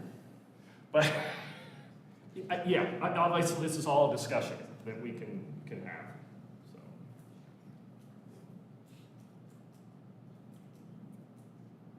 Thoughts, comments? I was just going to say that I heard a couple of words in your presentation, and the words were like Greenville and like Charlotte. And I think it's important to remember that we're a small mountain town, and while this is a great project and it's going to bring a lot to the community, it's important to remember that, we are a small mountain town, and we're not Greenville, we're not Charlotte, we're not Raleigh, and I personally don't want us to look like that. We all moved here or grew up here, whatever, for a reason. So as we're looking at the final project for this, whatever it may become, if I wanted to live in Greenville, I would drive down the mountain. If I wanted to live in Charlotte, I would drive down the mountain. We don't want a monstrosity on the corner when we first take a ride onto Charlotte Street. So as we come to the final, this is just like my feedback to you. Okay.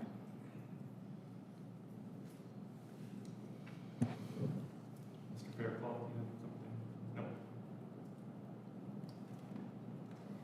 So I think you're proposing that, so if there are conditions that any of you would like to see modified or maybe specified, that you could email that to Will and he could get it to the applicant. Other than, you had a few that you mentioned, I don't know if it's worth it, anybody else just saying, I think, Mr. Fairclough, you've mentioned the percentage of the number 20, the floor plate percentage, which kind of sounded like, oh, maybe they don't even need that one anymore, or if not, there'd be a cap. I mean, maybe just even whoever can just articulate, just so they have a better idea, how many of these things will possibly be focused on. I'm happy to do that, if any other commissioners have that. It seemed like that may be knowing that we have sat here on other projects for a very long time, hashing the wording of these out, and then having to do condition, the approval, and it seems like that's not going to work out so well.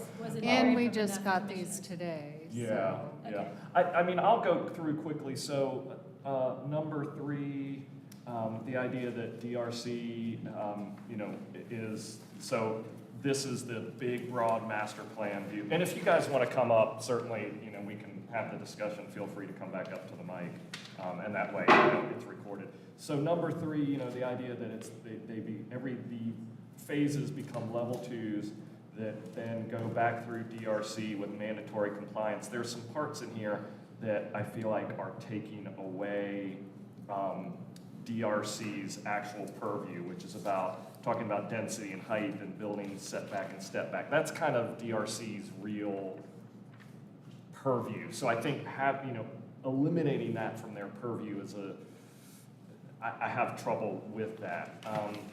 The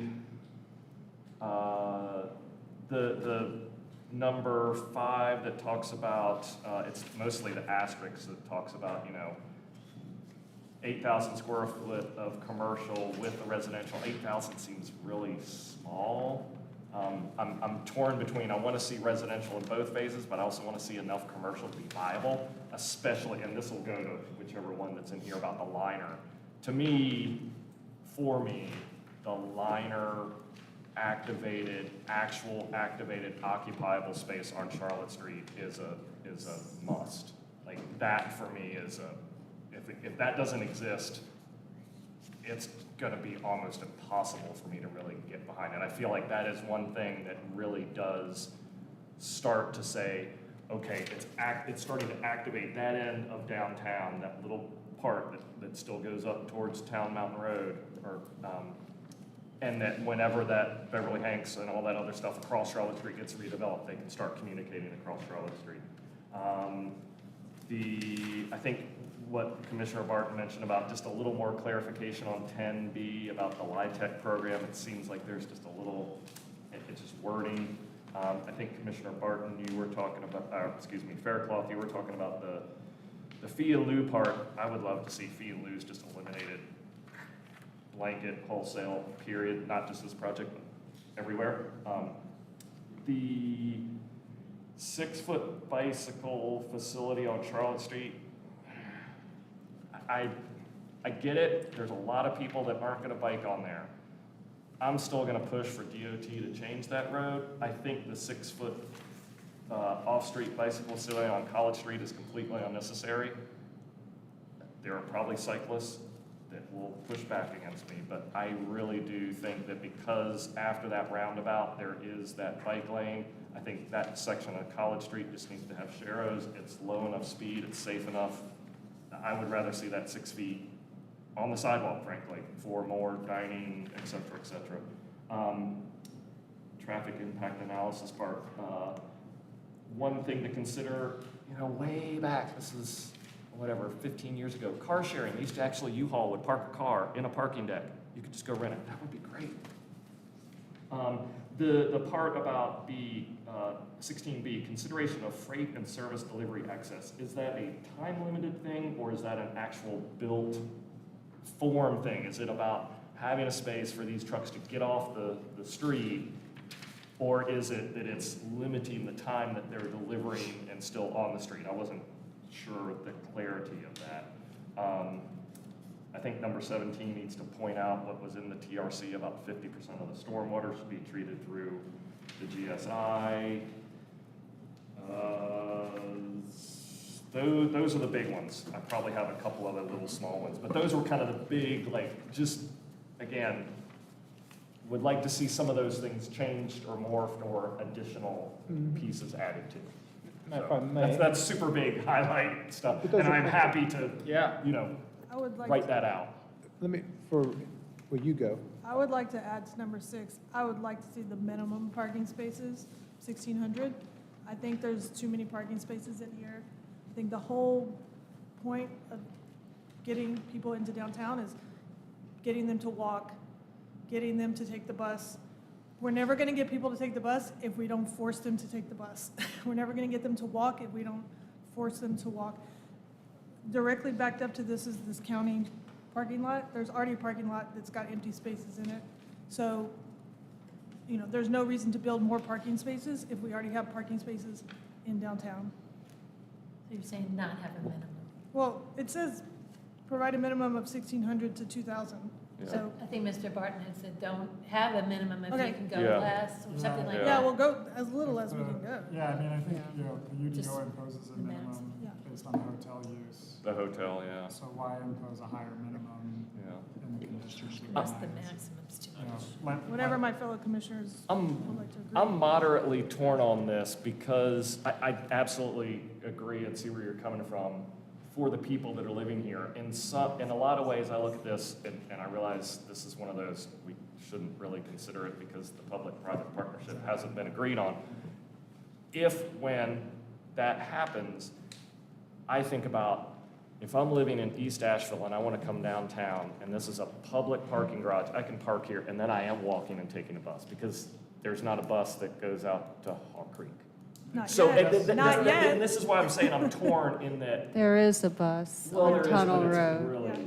horrible. Have you seen the timing of that one that goes up? I'm not talking Tunnel Road, I'm talking like literally Hall Creek, I'm talking those places where people are going to want to drive down here, but this gives them another chance of a place to park and then come in. Again, that's why I say I'm torn in the, Or they could park in the county building and walk across the street. well, but you can't park in the parking lot. I mean, just a Also- couple of Anyway, comments. that's, yeah. And actually, we're happy to do this in whatever productive way you think. Sure. I mean, we can respond in sequence of your comments or wait to hear all the comments and the specific comments. You let us know. But we're happy to jump in and start Sure. answering think- some of these. I think that staff has requested a continuance. Yeah, And we're getting into, Yeah. I think Yeah. we just need to continue if you're willing. Well, I would love to continue here, though, because honestly, the more we hear today, Yeah. the more we're working now. So I'm Sure. also down, if whatever that works out. Continue today. the discussion and continue. If it's a continue and finalize. continue, then also Yes. cool. Yeah. Okay. If it's continue and then I'm y'all work kinda- out to some yeah. resolution today, also cool, but I also want to support the revision of the minimum parking because I know that's in direct conflict with the activation on Charlotte Street. And so I just don't want it to be like, well, we said we'd provide 1,500 and now we can't do the like critical Yeah. yeah. design feature of the project. Let me address that one, just Agreed. because that's really driven, it's two-part. You had a conversation about 8,000 square foot. So building one, if it has 30,000 square foot because it's a boutique grocer and other things, then we won't afford to be able to have the liner because we'll have a grocer that's substantially larger in back of house. And that's why we put that in there. As it is now with the 8,000 square foot, that's mostly, the larger portion is on Oak. And then we have the Y, which is still about a 16,000 square foot, pretty active. It's not retail, but it's active facade, not on a direct street. Then we do have room for some liner on Charlotte. And so we put that in there because of the flexibility depending on the use. Our intent is to keep it active. I agree with you. Similar with the parking, or excuse me, we've already got the parking about as minimal as that's, if we were to look at reducing parking further, that's okay. That's not, I think there's options there. There's a certain limit that where then residential folks are like, well, we have to have at least one per, typically one per key is pretty common in an urban situation, 1.15 per key. But my point is there's probably room to look at minimums, but I also don't want you to think the size of the deck, we've resisted making it even bigger. And we've kind of, the length is really, has to do with the functional length of ramps getting up 11-foot floor-to-floor heights, that's that length. So that's it's not necessarily the number of spaces driving that as much as just functional lengths. I will But we're jump in open on to- the parking, that I think the language that was intended, or some, there have been a couple revisions, but the one that we were comfortable with is that it would be required to deliver the minimum. Right now, we're planning for larger, but I think we are okay accepting that there's only a requirement to do the minimum to support, consistent with what is required today. We may do more, and I will say parking in real estate development is like a necessary evil. You don't want to over-park it, but you also want your retail to flourish, and you actually want it to be activated. We know we need parking for the Y, we know we need parking for the church, we know we need parking for the hotel, we know we need parking for the residents. And I think we're being pretty aggressive or we're being conservative, but we're also taking into account shared use. So, I mean, if it means to, For example, if you were down to, if we had the square footage now that we have with the hotel and so on and so forth, and we were as little as 1,500 spaces, you may start to have a parking problem where people are like, I don't have enough to park between an overlap of events, for example. That's why we put the 30% in there, just to give us a reference, like if our deck gets lower than 1,550 spaces in that phase, then you might have a consideration. So those, just as everybody's thinking about the parking, those numbers in there for a benchmark. The full, we are trying not to try to build 2,200 spaces, which would be a code kind of guideline. We don't want to do that. It's $35,000 a parking space that nobody's ever going to see, and it would kill the project, quite frankly. That's another, so we're interested in not trying to overbuild parking. It's just what's the right balance? And it's probably getting into the wording too, because as Robert noted, the only spaces required for this site is probably, we'll call it 350 to 400 spaces. For, if you have a 300-key hotel, 150 of them being for the hotel and the other for the per seat count of meeting spaces and so on and so forth. So if you took 350 plus 200 that the church needs, then 550 to 650 is probably about the smaller size. That deck's around 700 spaces right now. So it's the totality of the site, the street parking that also kind of helps. But that's a good, yeah, I think we can find a right balance here, I'm sure. You did have the DRC language. I'm sure there's room there. The concern there is we're not trying to I'll use probably a terrible word here, relitigate all that we're agreeing upon. So some of that language sound like we could get in a DRC review later, and they're like, nah, we don't like any of that. I know that's not the intent, that's the extreme. Yeah. And then all of a sudden, they're fixing to spend millions of dollars on design fees, respectively, for all of these phases. And if they were to get down that path and then say all of a sudden, well, you can't build that hotel 265 foot tall in that general area, that would not be, that's what we're looking for. It's like, how do you give them room to have still comments on massing, but not like, well, you can't have the general bulk and area. And we were struggling with we were trying to craft that language, and it just needs to be fine-tuned. So I think that's what you guys were. And that is exactly, you're hitting it right on the head, Mr. Crabtree. It is, it's like, this CZ is approving the mass, and then the DRC is really about fine-tuning. Here's the mass of your building. We Right. all know it's not gonna look like this. Right. DRC is about, where does it push, where does it pull? This is the maximum amount. Right. And that's baked into here. They can't change that. I think Kim was saying that earlier in the informal conversation. Yeah. Well, could they, do something to the, midway? Yeah, I think those would, yes, Yeah. we should. The other question that came up, and maybe with the bike lanes, and one way to do this is because here's what was written in here as well, is that we don't know that the DOT is going to allow us to even put those bike lanes there, because it's still in DOT right away. And so there is a trigger in there that we were trying to get to. It's like, well, if they don't allow it, then you're going to get sidewalks instead. You know what I mean? We'll do, I think we said sidewalks and a 4 foot, that would turn into a 4 to 5 or 5 to 6 foot planting zone, and then the remainder being sidewalk of 11 foot, which exceeds the minimum. Yeah. Could you do 4 foot and 12? But that's kind of, I think, fungible at that point. So there was a trigger in that for part of your concern. Like you, I personally think our initial approach on bike lanes was the street sections around us have substantial width to absorb bike lanes. And I would rather give our sideways up to people and trees, but we're cool with, we were able to fit the cycle tracks in because it was important to some folks, so we're good. It could work out either way, I guess. What about these that are saying per the UDO will meet the requirements? Are those conditions really? Like tree canopy, signage, landscaping? Are they in the conditions? Like, Yeah, some of if they're that's- gonna comply, should they be in the conditions? Because I thought the conditions were kind of like Signage. exceptions to the Yeah, we've zoning kind of gone ordinance. around on that.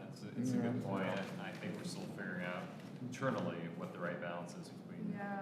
I think going on that same line, condition 22 and 24, Oh, like yeah, that, like outdoor we will lighting. comply with lighting requirements and we'll pull a permit before construction. I don't think that needs to be a condition. Right. Yeah, I mean, that's just part of that's gonna be a That's- TRC requirement, so Yeah.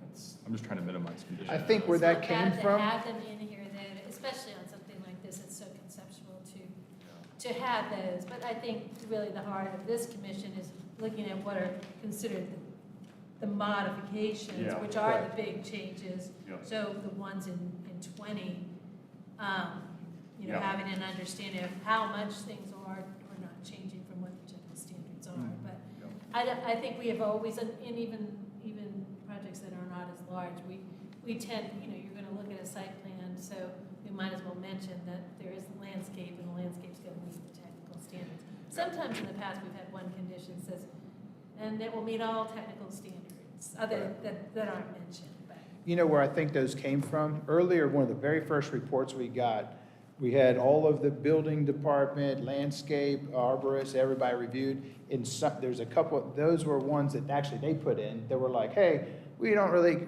have enough to review here, here's our comments, and oh, by the way, meet all of our other stuff in the future. Yeah. And that's how those, if my recollection is, particularly on like TRC, and then there was a couple on landscape UDO references. So Some I think are that's boilerplate. about how that Yeah. kind of happened, but. Some are actually more appropriate for this project than others because they haven't shown in detail the landscape compliance, but they're planning on complying. Well, and I guess this gets to kind of a bigger question that hasn't come up yet. I know internally, I've mentioned the comment. Obviously, a project like this is not going to happen on the scale of most projects that this commission sees or that most of the public would see on a project that comes before us. It is my sincere hope that the UDO changes in some form or fashion over the years that it takes this project to happen. Where I'm going with that is this project will be using the current UDO and not necessarily the changes that come past the approval of this. And so it seems to make sense that some of this needs to reference that. Again, I'm thinking giving just the longevity of this kind of project.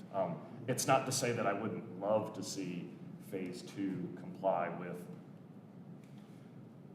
the UDO in effect as of the issuance of the building permit, or however a condition would have to be listed that way. Again, based on history, the UDO is not going to change, but I certainly hope it does. But again, that would have to be a condition. You know, I fully understand that the same works with building codes, right? Right. You apply building code, you go to Which, 2018 yeah, or right. 2020. You don't even if it takes 5 more years, you don't have to keep You are, up. yeah, you're right, and that So did come up, yeah. it's definitely a little bit of push and pull.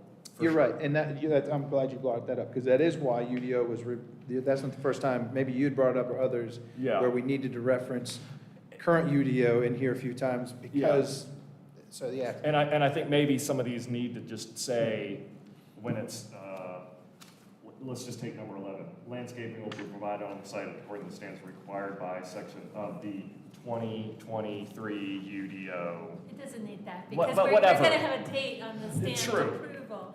And that's Yeah. a vested right, I Sure. mean, you don't, It's we the vested can't- rights, that's it, We can't force yeah. them to do something in the future that might have changed. Yeah. It's based on the approval date. Yeah, So the vested right We're thing, getting a that's what I little was- bit even more yeah. in the weeds than normal, but. True. I mean, I understood, I mean.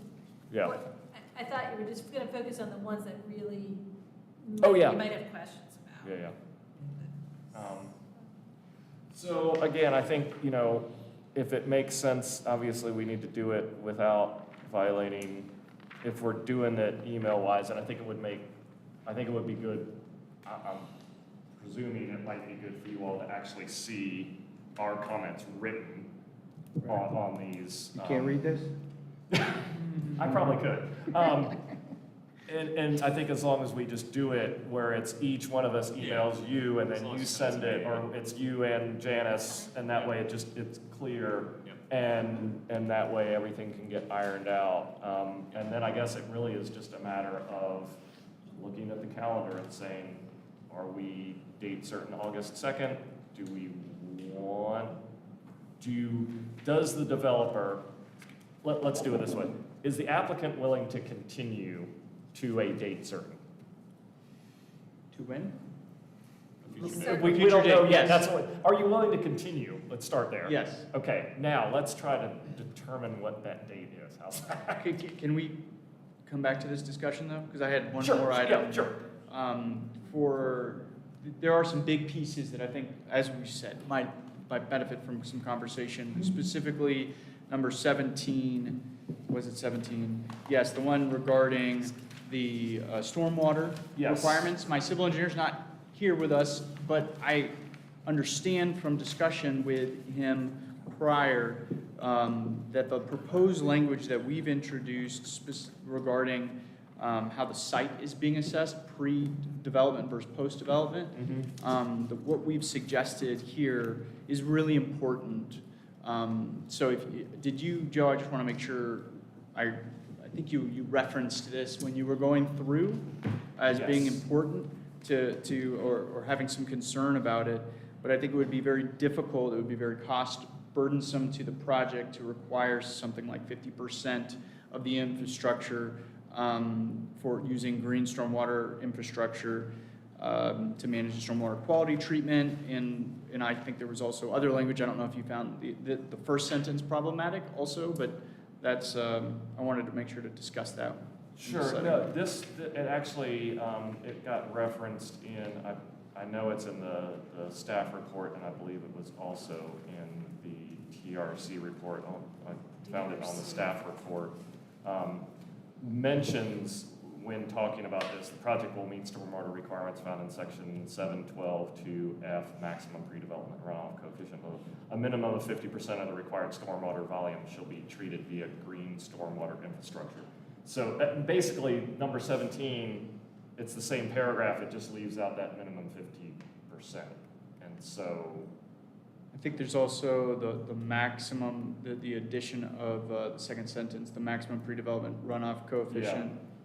yeah, so there's a couple To be little applied things shall be there that calculated according to the weren't survey. quite the same, and that was really the question about where, Sure. clarifying that condition, essentially. Yeah, and if I recall, some of the question on the civil side was, are we getting in some ways, if you look at today, this site's basically a parking lot. Yep. Like 10 acres of parking lot. And if you go back, yeah, we're still putting some buildings, but we are adding a lot of green space. So I think their question was, is if using the current, what's the benchmark? Because one seemed to be much more difficult to Yeah, reach because as of where it written, was- this is much easier to comply with. The previous version, if that's what you're referring to, I think asked that the site be treated as a greenfield site, a wooded site, as opposed to its existing impervious calculations. Sure. So, I mean, we would feel very strongly that we need to continue to assess the site as it is today and not revert to a natural state. Sure.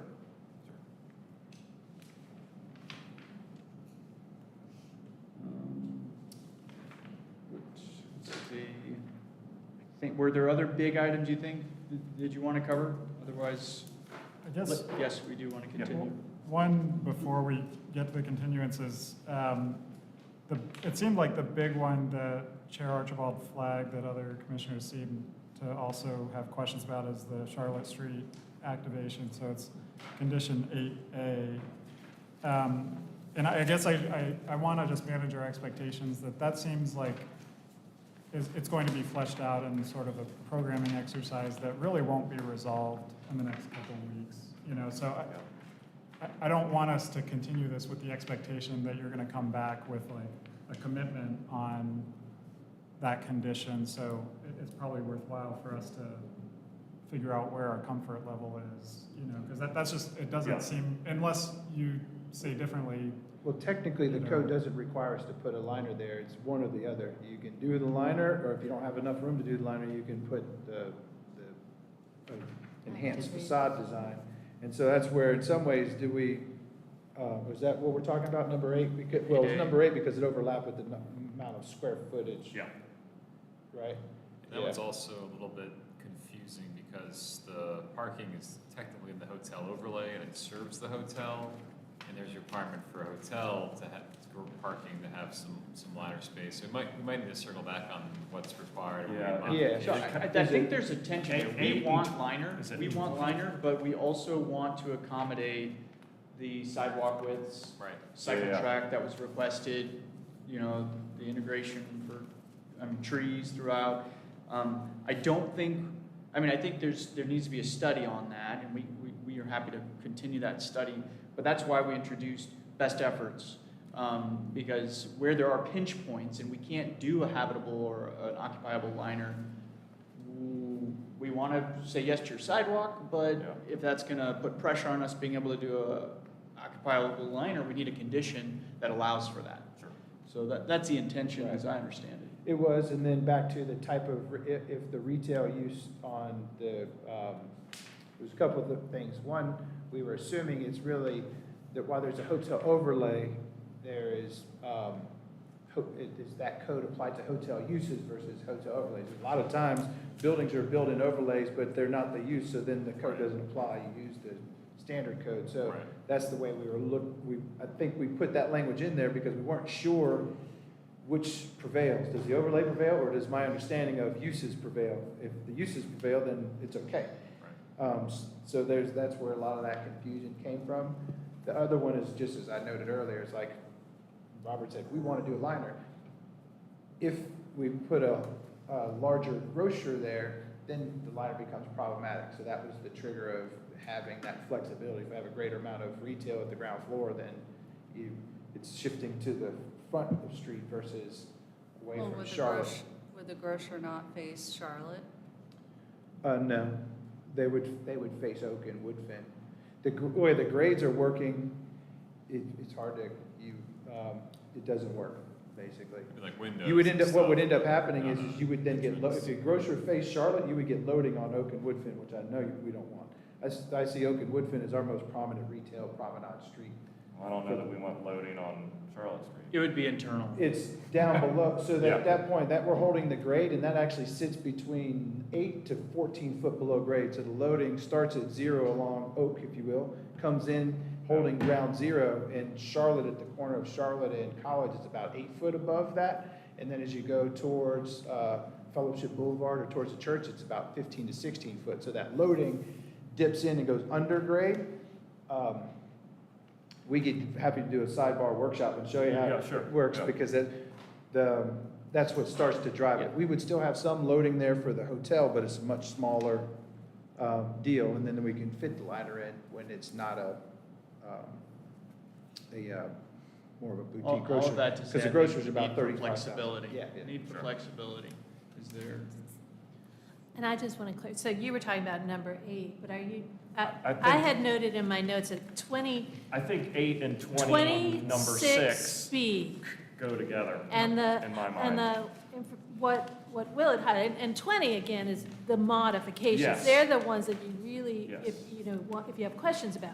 So what they're asking for, when normally a hotel in 26B would normally say that you have to have that, Yep. I think what's a liner, it says, the added language is in lieu of the liner, that you can do this. So that's what you might want, if you have questions about that or Yeah. clarifications about that, that's another one. It's too late to understand Yeah, number 8 is more what they're committing Okay, let me to read it outside slowly. requirements. Yeah. Yeah, Yeah. right, the modifications are Full really habitable acceptable. Okay. Do you think the requirement for the garage would apply if it's a garage serving hotel uses, but it's not technically a hotel building? In 20, Hotel's not even- 20, yeah, 6B. well, you said yourself, it's a modification of the hotel overlay, and Right, that's so, so the standard, that's a ask for a modification, so that's why that needs to be looked at. Yeah. So that's where it's kind Well, of that's a gray area. tricky. Yeah, it's a gray, in some ways, gray area. Okay. Are there any other ones that you would want to discuss now, or are you comfortable with where we're at now and getting the feedback via the email through Will? I'm happy to take as much time as Yeah, Robert and we're you guys available- have we're today, available. and continuance. And also, I'll just say jokingly, this is why I'm an urban designer and not an urban planner, because I'm really good at drawing with crayons and telling stories and doing performance guidelines, but code writing is tricky. Yeah. Putting it out there. Just another comment on the hotel overlay. I think that's part of the reason we introduced language in section 2, maybe that was referenced. That, just to note that the requirements of the hotel overlay ordinance do not apply because it's going through conditional zoning. Right. Unless, as noted here in. Some do and some don't. Well, they don't apply strictly because you're asking for a modification to them. And so that's what you do with the conditional zoning you are asking for a modification to a standard that would normally apply, and the hotel overlay does apply in this case, but you are requesting this particular modification. That's, Yeah, essentially the modification to, if I get this, phrase this correctly, the modification they're asking for is to not have the parking garage considered based on the hotel overlay standards, because it's not just serving the hotel. And so again, that comes back to, that's what you're requesting, but that then comes back to us as the commission to say, do we like that? Yeah, right. And where's the middle ground? And is it In that. We'll find it. is I think Exactly, we'll yeah. find that one. Yeah. Okay. Yeah. So some of these, to your point, is we're trying to write this out to bring them to folks' attention so we can Sure. figure it all out. Sure. Yeah. Okay. What is, going back to the continuance and trying to set a date for this, does literally 2 weeks from almost 3 hours ago work? Because I mean, we're literally talking, the next commission meeting is on August 2nd. And I think our goal is really to iron out language versus us coming back with new language and then all new drawings of everything. Because I think these become Correct, yeah. conditions that I basically. think basically, my, I guess, approach with doing I was about to say 6 of us up here, submitting our comments through, doing an email, making sure that, you're working with staff, is that all this gets ironed out. So when you come back, boom, we look at this, yeah, that's taken care of,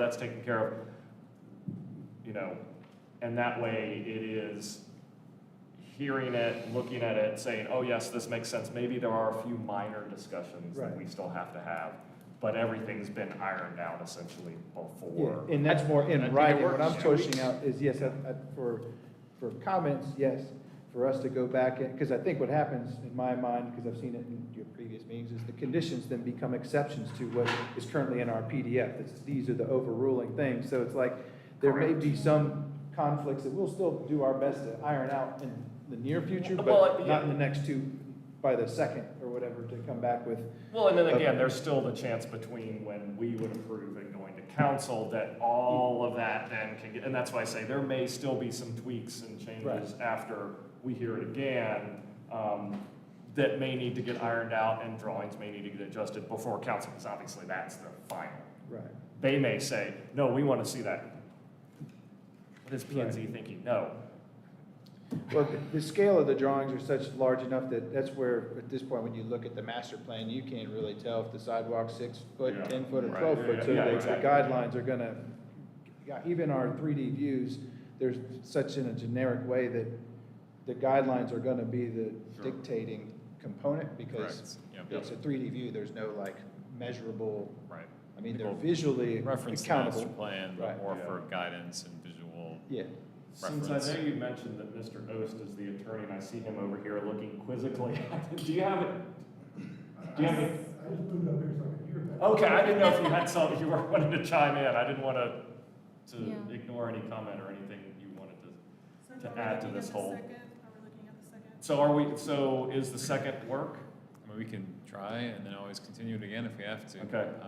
I think, if I can, Because it's really Yeah. just voting on whatever we come Yeah. up with, right? Okay. what's that? It's really just to vote on whatever is finalized, the conditions for that meeting. Yeah. Yeah, and I mean, it'll be up to We the vote or applicant to, continue, I mean, I would do hope their we due vote.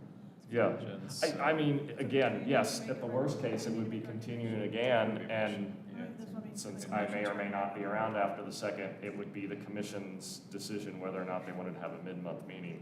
I think I'm we're just gonna gonna back make away it You from work. that said you one. were staying for longer. Let's make it work. I may have to, but.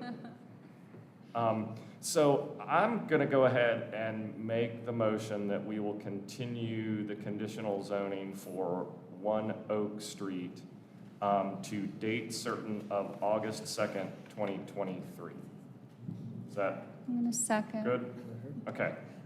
So we have a motion and a second, and let me just continue to date certain. August 2nd, 2023. All right. We have a motion and a second. All those in favor say aye.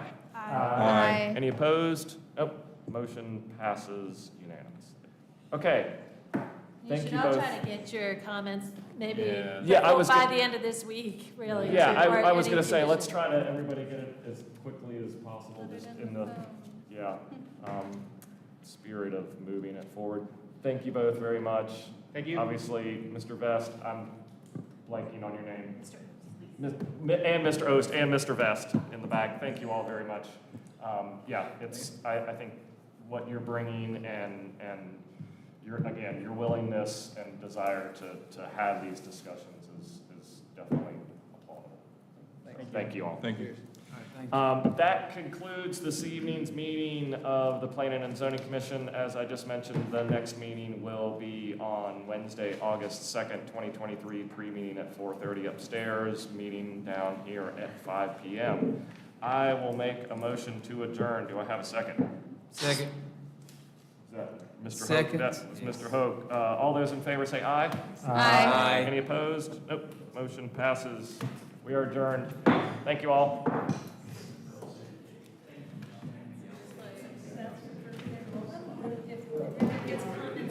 Okay.